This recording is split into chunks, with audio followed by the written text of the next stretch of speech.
Is welcome in all about exam YouTube channel. दोस्तों, आज हम लोग इस वीडियो में ख़ास बात करने वाले हैं यूपी बीएड एग्ज़ाम के बाद, यानी एग्ज़ाम के बाद जो रिज़ल्ट होता है, रिज़ल्ट के बाद आपका जो जितने भी प्रोसेस होते हैं एडमिशन तक, उन सारे प्रोसेस को आज हम लोग इस वीडियो में देखने वाले हैं। चूँकि ये वीडियो हमने इसलिए बनाया क्योंकि बहुत सारे हमारे ऐसे छात्र, ऐसे कैंडिडेट्स हैं जो एग्ज़ाम के फॉर्म को अप्लाई कर देते हैं, एग्ज़ाम भी दे देते हैं, यूपी बीएड के एग्ज़ाम को भी दे देते हैं, उनका रिज़ल्ट भी आ जाता है, लेकिन उन्हें लगता है कि मेरा रिज़ल्ट अच्छा नहीं गया है, मेरा कम नंबर है, मेरा नहीं होगा, मेरा सिलेक्शन नहीं होगा, मेरा एडमिशन इस बार नहीं होगा। क्योंकि हम देखें तो प्रीवियस ईयर में भी यहाँ गवर्नमेंट का जो यहाँ पे हमारी यूपी गवर्नमेंट का यहाँ पे रिकॉर्ड रहा है, उसमें बहुत सारे सीट वैकेंट रह गए थे। यही कन्फ्यूज़न था छात्रों में कि हमारा कम नंबर है, हमारा नहीं हो सकता है, लेकिन ऐसी बात नहीं है। उन्होंने पिछले बार जो यहाँ बहुत सारे छात्रों को नॉलेज की कमी थी, उन्हें पता नहीं था कि हमारा एडमिशन हो सकता है, उन्हें लगा कम नंबर है तो मेरा नहीं होगा, जिसके कारण सरकार ने यहाँ पे यूपी बीएड ने लगातार यहाँ पे जो पिछले बार जो जारी किया था उसमें बताया था इन्फॉर्मेशन में कि बहुत सारे सीट वैकेंट रह गए थे। लेकिन मेरा मेन थिंक यही है कि इस बार ऐसे जो छात्र हैं जिनका कम नंबर आता है, उनको लगता है कि मेरा इस बार नहीं होगा, उनका भी एडमिशन ज़्यादा से ज़्यादा संख्या में हो पाए और पूरे सीट को यहाँ पे इस बार भी भरा जाए।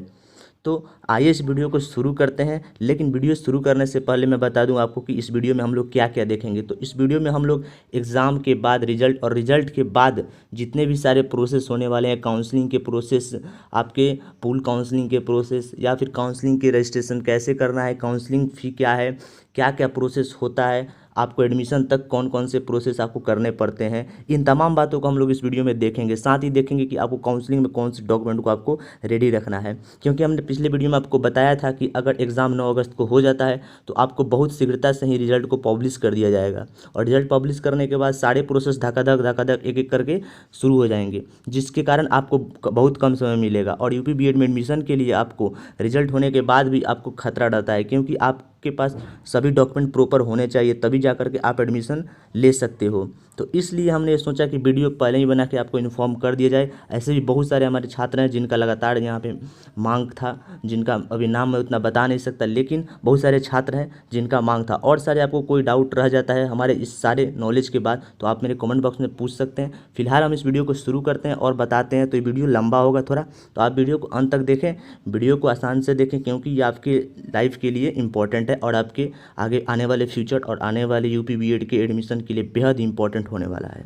देख सकते हैं आप यहाँ पे, अगर 9 अगस्त को एग्ज़ाम होता है तो देख सकते हैं सारी तिथियाँ यहाँ पे दी गई है। काउंसलिंग के लिए रजिस्ट्रेशन करने की तिथि लगभग अगस्त सितंबर तक स्टार्ट हो जाएगी अगर 9 को एग्ज़ाम हो जाता है तो, क्योंकि अगर 9 को एग्ज़ाम होता है तो आपका अगस्त के अंत तक या अगस्त के 3rd वीक तक आपका रिजल्ट फाइनलाइज कर दिया जाएगा। और रिजल्ट के बाद आपका स्कोर कार्ड जारी होते ही काउंसलिंग की रजिस्ट्रेशन तिथि भी शुरू कर दी जाएगी। काउंसलिंग की रजिस्ट्रेशन करने की अंतिम तिथि भी सितंबर के लास्ट तक, सितंबर तक कर ली जाएगी। आवंटन प्रक्रिया भी देख सकते हैं सितंबर, सभी चीज़ को सितंबर तक करने की यहाँ पे टारगेट या यूपी या फिर कर सकते हैं लखनऊ यूनिवर्सिटी के द्वारा रखी गई है।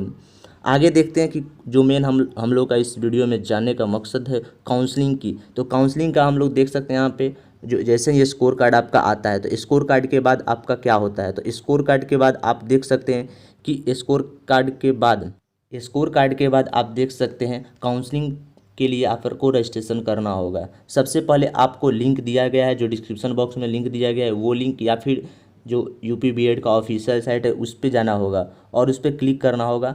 अब आपको अपनी आईडी और पासवर्ड डालकर लॉगिन करनी होगी। अब आप काउंसलिंग पंजीकरण टैब पर क्लिक करें और काउंसलिंग पंजीकरण के लिए दिए गए ऑप्शन पर क्लिक करना होगा। वहाँ पर मांगी गई सभी जानकारी, जो नॉर्मल जानकारी मांगी जाएगी, उसे आपको सबमिट करना होगा। रजिस्ट्रेशन करने के लिए छात्रों को रजिस्ट्रेशन शुल्क का भुगतान यहीं पे भी करना होगा। और रजिस्ट्रेशन शुल्क का भुगतान कितना करना होगा इसे आप देख सकते हैं यहाँ पे। रजिस्ट्रेशन शुल्क, काउंसलिंग के समय जो शुल्क लगता है वो काउंसलिंग शुल्क 750 रुपये का लगेगा। फिर एडवांस कॉलेज शुल्क जो आपका 5000 बाद में लिया जाएगा उसे हम बताएंगे। तो काउंसलिंग शुल्क अभी 750 रुपये आपको लगेगा। और इसके बाद आप देख सकते हैं जो आपका काउंसलिंग प्रक्रिया है 3 चरणों में पूरी होगी। दस्तावेज का सत्यापन होगा, फिर विकल्प भरना होगा आपको अपने कॉलेज या फिर यूनिवर्सिटी को लेकर के, फिर सीट आवंटित होगा। फिर देख सकते हैं यूपी बीएड काउंसलिंग की प्रक्रिया यहाँ से स्टार्ट, यहाँ पे अच्छी तरह से बताई गई है, इसे आप पढ़ सकते हैं। यहाँ हम पढ़ कर आपको बता रहे हैं। यूपी बीएड काउंसलिंग 2020 के लिए छात्रों को रैंक के अनुसार बुलाया जाएगा, क्योंकि हमने बताया रिजल्ट के बाद आपका स्कोर कार्ड या रैंक कार्ड जारी किया जाएगा। यूपी बीएड रिजल्ट जारी होने के बाद चुने गए छात्रों को काउंसलिंग के लिए आना अनिवार्य होगा। बीएड जेईई काउंसलिंग 2020 के लिए छात्रों को निम्न चरणों से होकर गुजरना होगा। और कौन कौन से चरण है, तो आपका 3 चरण जैसे बताया गया। पहला चरण है दस्तावेज सत्यापन। सबसे पहले छात्रों को दस्तावेज सत्यापन के लिए बुलाए जाएंगे।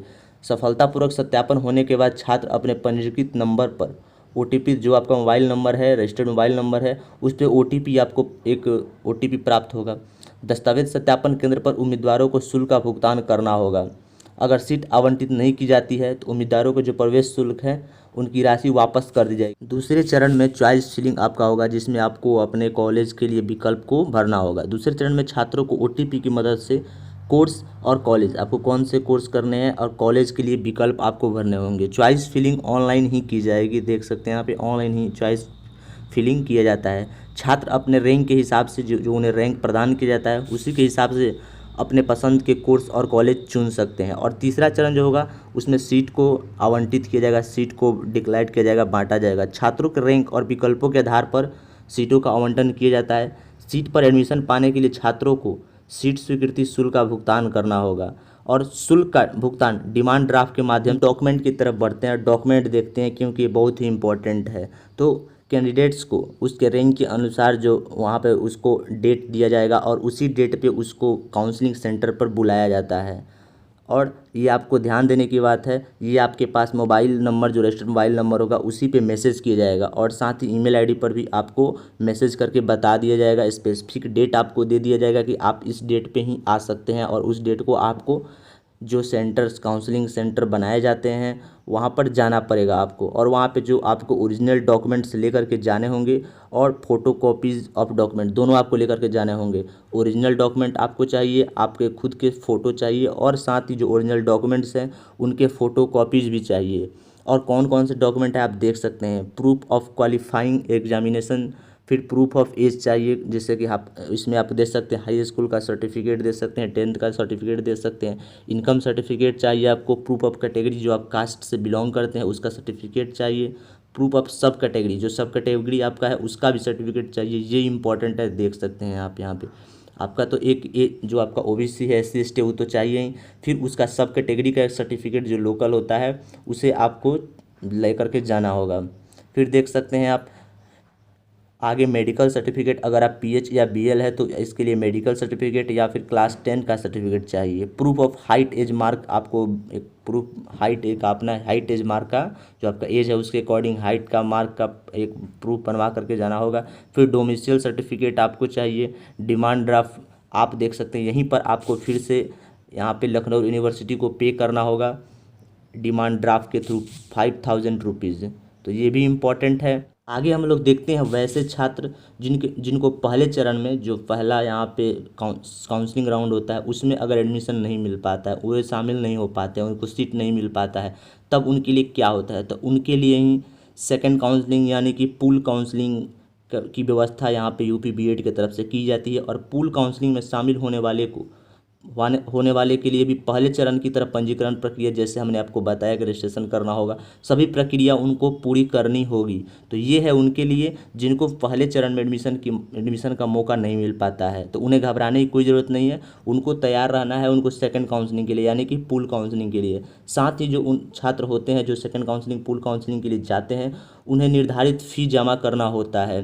सीट न मिलने पर यह फ़ी उन्हें वापस कर दी जाती है, जिसके लिए उन्हें खुद का जो बैंक डिटेल है वो देना पड़ता है, जिसमें उनका जो पैसा है वो रिफंड आ जाता है। फिर उसके बाद होता है जिनका एडमिशन पहले चरण में नहीं होता है या फिर दूसरे यानी कि पूल काउंसलिंग में भी जिनका एडमिशन नहीं हो पाता है उनके लिए डायरेक्ट एडमिशन की व्यवस्था यूपी बीएड की तरफ से की जाती है। इसमें भी बहुत सारे हमारे छात्र हैं जिनका कम नंबर वाले छात्रों का होता है। तो डायरेक्ट एडमिशन में क्या होता है, तो पहले 2 चरणों में सीट न मिल पाने वाले अभ्यर्थियों को डायरेक्ट एडमिशन पाने का मौका होता है। इस चरण में काउंसलिंग कॉलेज स्तर पर होता है, देख सकते हैं इस चरण में जो काउंसलिंग होता है ये कॉलेज स्तर पर की जाती है, इसमें ऑनलाइन की व्यवस्था नहीं है। हालांकि इसके लिए वही अभ्यर्थी पात्र होंगे जिनके पास राज्य प्रवेश परीक्षा की रैंक होती है। तो राज्य इंट्रेंस एग्जाम का जो रैंक जिनके पास होता है वही छात्र इसमें एडमिशन पा सकते हैं।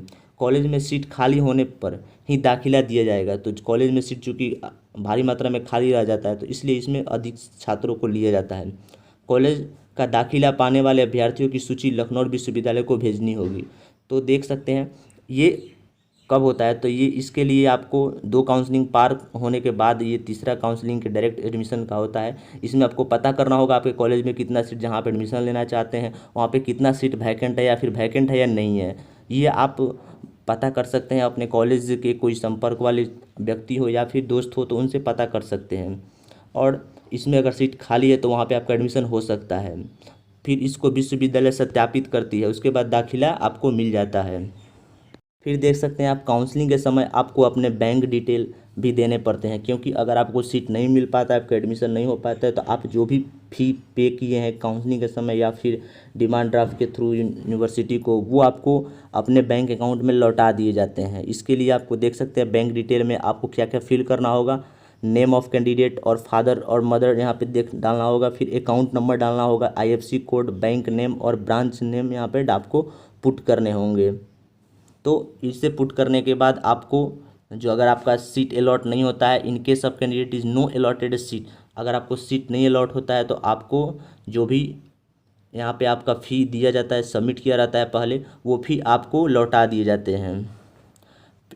And full college fee paid in pool counselling would be refunded into this account. तो सभी अकाउंट जो आप पुल काउंसलिंग के समय अगर पैसा देते हैं तो उसको भी इस अकाउंट पर लौटा दिया जाता है। देख सकते हैं जब आपका यहाँ पे काउंसलिंग के लिए आपको बुलाया जाता है, वहाँ पे आपका डॉक्यूमेंट वेरिफिकेशन किया जाता है, और डॉक्यूमेंट वेरिफिकेशन जब आपका डन हो जाता है, फाइनल हो जाता है, सक्सेसफुल हो जाता है, तब आपको एक OTP रिसीव होता है आपके रजिस्टर्ड मोबाइल नंबर पर। At the document verification center, candidate will have to submit 500 rupees as per charge और रजिस्ट्रेशन फ़ी 5। तो यहाँ पे हमने बताया कि जब आप काउंसलिंग कराते हैं, डॉक्यूमेंट वेरिफिकेशन करवाते हैं, तब आपको 500 रुपीज़ का मात्र आपको पे करना होगा। फिर बाद में 5000 का डिमांड ड्राफ्ट आपको जा करके आपको डिमांड ड्राफ्ट बनवाना पड़ेगा अपने यूनिवर्सिटी, लखनऊ यूनिवर्सिटी के नाम से, और इसे पे करना होगा। फिर देख सकते हैं ये चॉइस फिलिंग का हमने आपको बता दिया, आपको कैसे OTP पुट करके चॉइस फिलिंग करना है। चॉइस फिलिंग के बाद आपका सीट अलॉटमेंट होता है। सीट अलॉटमेंट में आपको अगर सीट मिल जाता है तो अच्छी बात है, नहीं मिलता है तो फिर आपको दूसरा यानी कि पूल काउंसलिंग होता है, जिसको हमने पूरी तरह से बताया।